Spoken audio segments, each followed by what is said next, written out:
नमस्कार, आप सबका स्वागत है अपने YouTube चैनल सेल्फ अवेयर पर। आज हम करते हैं शिक्षण अधिगम। शिक्षण अधिगम क्या होता है? शिक्षण का अर्थ है शिक्षण एक शिक्षक द्वारा विद्यार्थी को ज्ञान और कौशल प्रदान करने की एक प्रक्रिया है। यानी कि शिक्षण वह होता है जिसमें शिक्षक यानी कि एक अध्यापक विद्यार्थी को ज्ञान प्राप्त करवाता है। आइए देखते हैं शिक्षण अधिगम के कुछ सोपान हैं। शिक्षणस्य प्रमुख कार्य तावत् अधिगम क्षेत्रे प्रभावशीलता संपादन। इसका अर्थ है शिक्षा का प्रमुख कार्य वो अधिगम के क्षेत्र को प्रभावशील करना है। शिक्षण अधिगम्यो प्रक्रिया ज्ञातुम शिक्षण प्रक्रिया कानिचन सोपानानि अवलोकनी यानी शिक्षण अधिगम की प्रक्रिया को जानने के लिए क्या दिए गए हैं? कुछ सोपान हैं। सबसे पहले है उद्देश्य निर्धारण। सबसे पहले शिक्षक क्या करेगा? एक उद्देश्य का निर्धारण करेगा, यानी कि विद्यार्थी को ये समझाएगा कि विषय के प्रति क्या उद्देश्य है, उस विषय के पढ़ने से क्या होगा। परिस्थिति का निर्माण करेगा। छात्राणाम अंतःक्रिया अधिगम प्राप्ति च। और फिर सबसे लास्ट में क्या होगा? मूल्यांकन, यानी कि उसका मूल्यांकन किया जाएगा। प्रशिक्षण अधिगम प्रक्रिया स्थानांतरणम यदा शिक्षण विषये चर्चा क्रियते। प्रशिक्षण के द्वारा अधिगम की प्रक्रिया को स्थानांतरण किया जाता है। तदा अधिगम विना शिक्षणम अपूर्णमिति शिक्षणम विना अधिगम अपूर्णम चेति प्रतीयते। यानी कि अधिगम के बिना शिक्षण अधूरा है और शिक्षण के बिना अधिगम अधूरा है। प्रभावी शिक्षण क्षेत्रस्य सर्वेषु अपि अध्ययनेषु अधिगमस्य प्रभावशीलता प्राधान्येन अंगीक्रियते। यानी कि प्रभावी शिक्षण के क्षेत्र में सभी अध्ययनों में क्या है? सबसे प्रभावशाली है जो वो क्या है? अधिगम। प्रशिक्षण सिद्धांते अध्यापक स्वतंत्र चर। यानी कि प्रशिक्षण के सिद्धांत में अध्यापक क्या होता है? स्वतंत्र होता है। छात्र परतंत्र।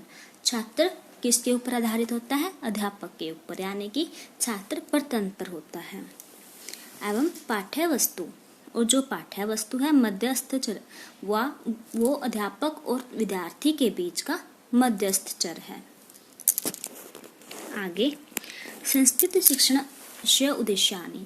अब संस्कृत शिक्षण के क्या क्या उद्देश्य हैं वो देखते हैं। प्राथमिक स्तर।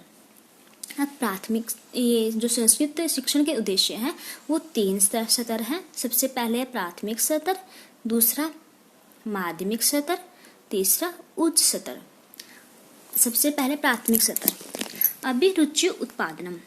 सबसे पहले शिक्षक विद्यार्थी के लिए किसी भी विषय के प्रति उसकी रुचि का उत्पादन करेगा। आसक्ति संवर्धनम होता है बढ़ाना, यानी कि लगाव पैदा करना। विषय के प्रति लगाव पैदा करेगा।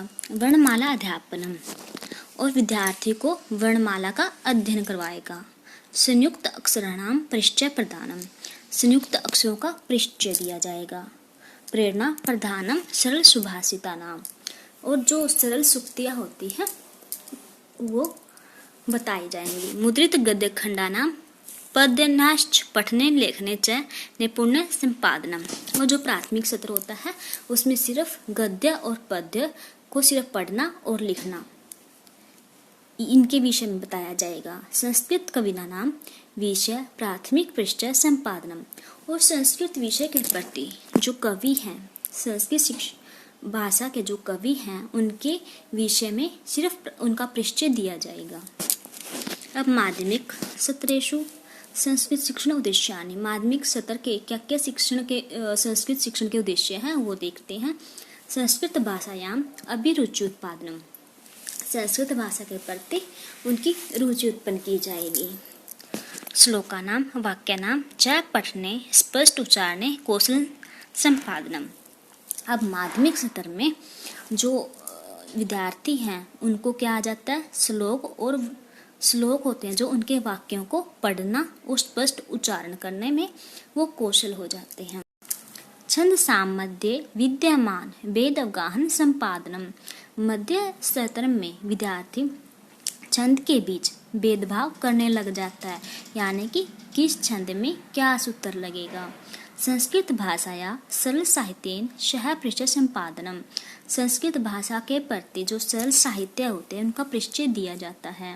सामान्य अलंकार व्याकरण आदि नाम पृष्ठ संपादनम। विद्यार्थी को सामान्य अलंकार का परिचय दिया जाता है, या अगर यहाँ पर अलंकार होता तो वो उस सत्र का बन जाता, लेकिन यहाँ पर सामान्य अलंकार है।